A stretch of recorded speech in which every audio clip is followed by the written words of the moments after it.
Pourquoi Napoléon est l'un des personnages historiques français les plus connus? Et c'est un truc de fou quoi, c'est-à-dire que ici, là je suis à Tokyo, si je parle aux gens de Napoléon, les gens connaissent Napoléon, ils connaissent Napoléon. Alors que si je leur parle par exemple de Louis XIV, bon, qui est quand même relativement connu, si je leur parle du général de Gaulle, voilà, ils connaissent pas. Et Napoléon, c'était avant tout un général, un stratège de génie. Napoléon, c'était un mec qui mettait en place des plans de bataille qui faisaient que quand il arrivait justement sur le champ de bataille, même quand il était en infériorité numérique, même quand personne allait, en regardant les forces en présence, le donner vainqueur, il réussissait quand même à gagner. L'une de ses victoires les plus célèbres, la bataille d'Austerlitz, 2 décembre 1805. J'ai regardé avant, hein, pour que j'ai pas de mémoire. Donc la bataille d'Austerlitz, d'un côté il y a l'armée française et d'un autre côté c'est les troupes, l'armée autrichienne et l'armée russe. Et alors que voilà, le rapport de force le donne complètement vaincu et archi vaincu, il réussit par une stratégie qui, d'après ce que j'ai regardé, est toujours aujourd'hui enseignée en école militaire, il réussit à écraser complètement l'armée autrichienne et l'armée russe. Et Napoléon, il avait une vision pour son empire et il mettait en place des plans de bataille. Et l'idée, c'est que vous ayez aussi une vision pour créer la vie que vous voulez et que vous mettiez en place un plan d'action. Les objectifs, atteindre ces objectifs, atteindre ce qu'on veut, c'est comme gagner une bataille. C'est pas, voilà, Napoléon, il n'arrivait pas comme ça au petit bonheur la chance. Bon, ben voilà, il y a l'armée russe et l'armée autrichienne en face de moi. Bon, alors qu'est-ce qu'on va faire? Non. Il savait exactement ce qu'il allait faire parce qu'il avait un plan de bataille. Et c'est la même chose pour vous. Les objectifs, vous devez mettre en place un plan d'action. Vous devez partir au combat par rapport à vos objectifs en sachant comment vous allez faire. Et c'est quelque chose d'extrêmement précis et on va parler de ça en détail dans cette vidéo.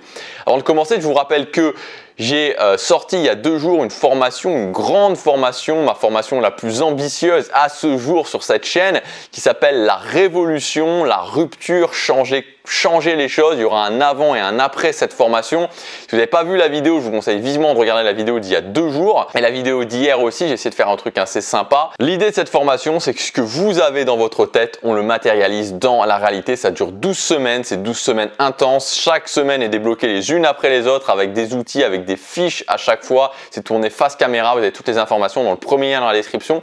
Alors forcément, c'est une formation qui est assez chère, mais pendant la période de lancement, le prix est vraiment réduit. Il y a une très forte réduction. Donc si vous voulez investir sur vous, c'est le moment.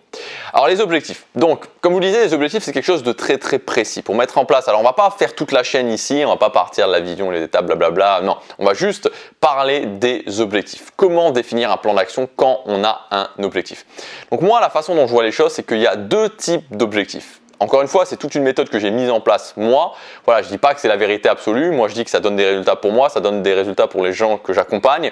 Donc, voilà, je pense qu'en tout cas, si aujourd'hui vous n'avez pas une méthode dont vous êtes satisfait, vous pouvez mettre en place ça. Vous allez voir qu'il y aura une différence.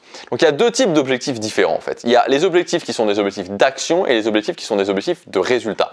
Et souvent, pendant un long temps, je me suis posé des questions parce que vous, ça vous est peut-être déjà arrivé de vous demander est-ce qu'il faut fixer beaucoup d'objectifs? Est-ce qu'il faut fixer un petit peu d'objectifs chaque année?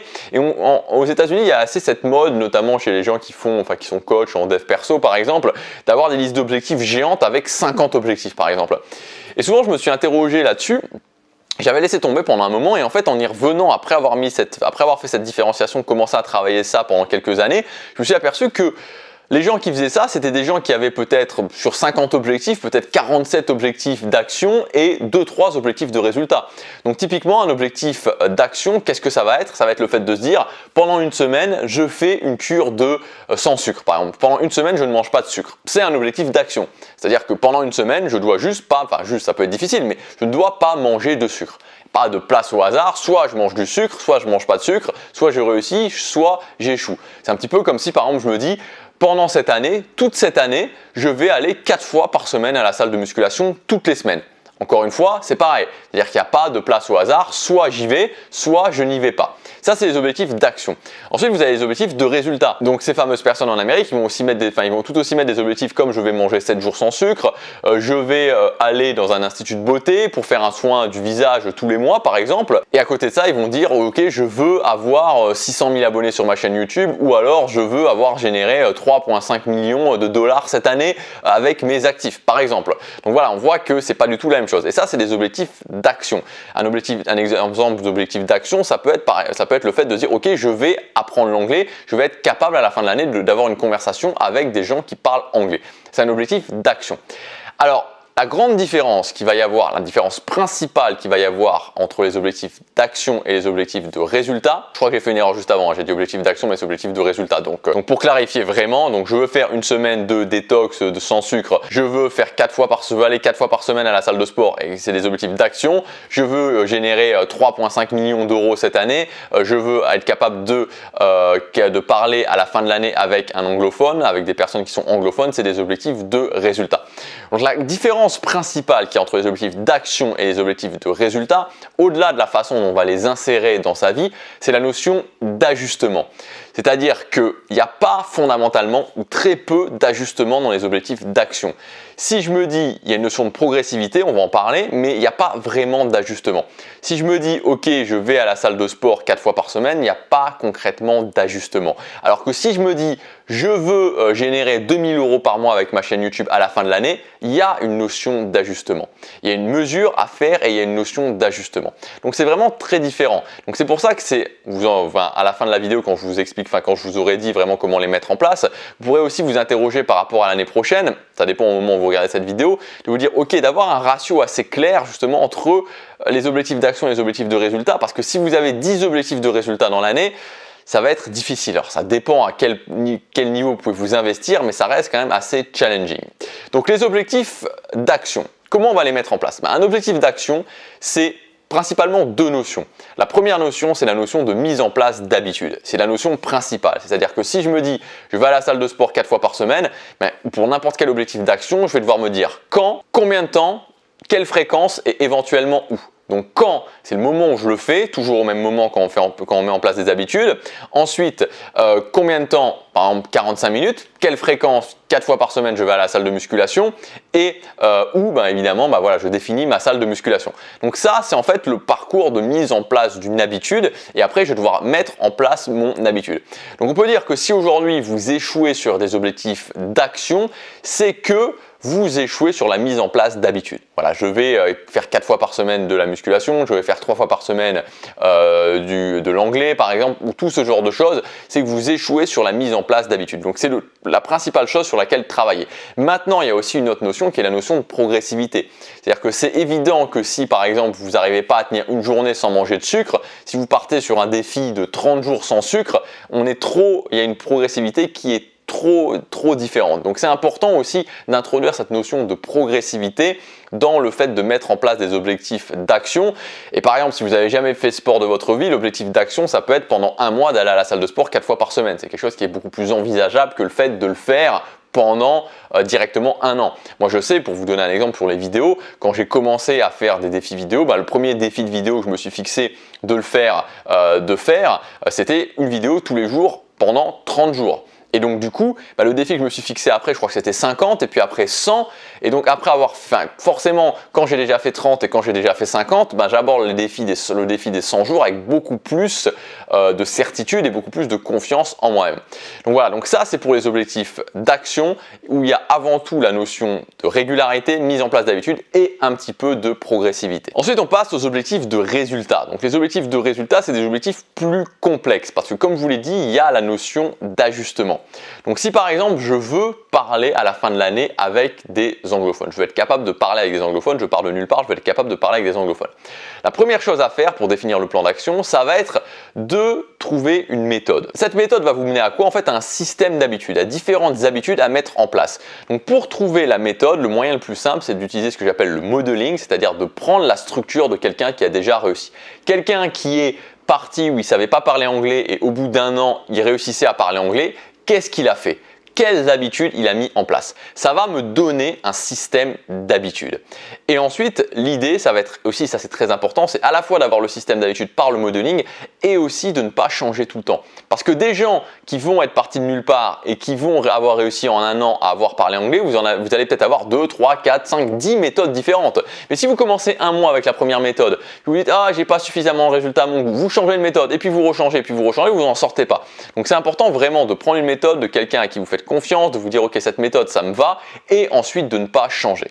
Donc premier point, c'est la définition par le modeling du système d'habitude. Le deuxième point, ça va être de mettre en place les habitudes petit à petit dans votre quotidien. Donc là, c'est un petit peu la même chose, c'est ok, mise en place d'habitudes, être capable de mettre en place des habitudes. Troisième point, ça va être de mesurer. Parce que là, on arrive dans la notion doucement d'ajustement. L'ajustement, ça veut dire quel résultat j'ai et comment en fonction de ces résultats j'ajuste. Encore faut-il, pour pouvoir ajuster, savoir les résultats que j'ai. Donc là, il va falloir mesurer.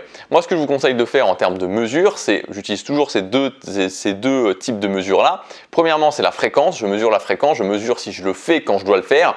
Et deuxièmement, c'est ce que j'appelle les variables de progression inexorables. Donc ça veut dire en gros que si vous donnez ça, si par exemple vous mettez 5 personnes que vous connaissez qui n'ont aucune notion dans l'activité que vous faites et que vous leur montrez le avant et après, ils peuvent être d'accord sur le fait que vous avez progressé. Par exemple, le poids, si vous voulez perdre du poids. Par exemple, le physique, prendre des photos si vous voulez, faire de la musculation. Par exemple, enregistrer une conversation Skype si vous faites de l'anglais, si vous voulez apprendre à parler anglais. Ça, c'est des variables de progression inexorables. Tout le monde est d'accord que si au départ, vous ne savez pas aligner 2 mots en anglais et qu'après 3 mois, vous êtes capable d'aligner quelques mots et d'avoir des petites phrases simples, même des gens qui ne savent pas du tout parler anglais vont se dire « Ok, il a progressé ». Voilà, donc ça, c'est les deux façons de mesurer.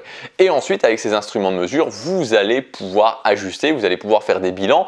Donc définir ces bilans et ensuite les moments des bilans, définir sur quels critères vous basez ces bilans et ensuite définir comment vous allez ajuster. Donc par exemple, comment vous allez ajuster, ça peut être le fait d'avoir du feedback auprès de quelqu'un qui a plus d'expérience que vous. Par exemple, ça peut être ça, il y a d'autres façons aussi de faire. Et donc, en mettant ça en place, vous allez pouvoir réussir à atteindre vos objectifs de résultats. Pour résumer, quand vous définissez vos objectifs et qu'ensuite vous allez faire un plan d'action, vous allez commencer par les classer. Vous allez commencer par vous dire est-ce que c'est des objectifs d'action, est-ce que c'est des objectifs de résultats.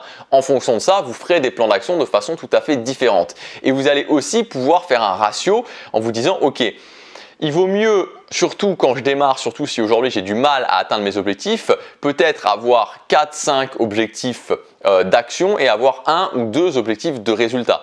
Parce que si vous avez 2, 3, 4, 5, 10 objectifs de résultats, c'est beaucoup plus compliqué. C'est-à-dire que honnêtement, si vous avez 1 ou 2 objectifs de résultats ambitieux par an, c'est déjà bien. Honnêtement, c'est déjà bien. Il vaut mieux vraiment faire ça, se concentrer sur 1 ou 2 objectifs de résultats ambitieux et autour avoir des objectifs d'action pour par exemple progresser dans des compétences que partir dans énormément d'objectifs de résultats, que ce soit trop difficile et au final abandonner.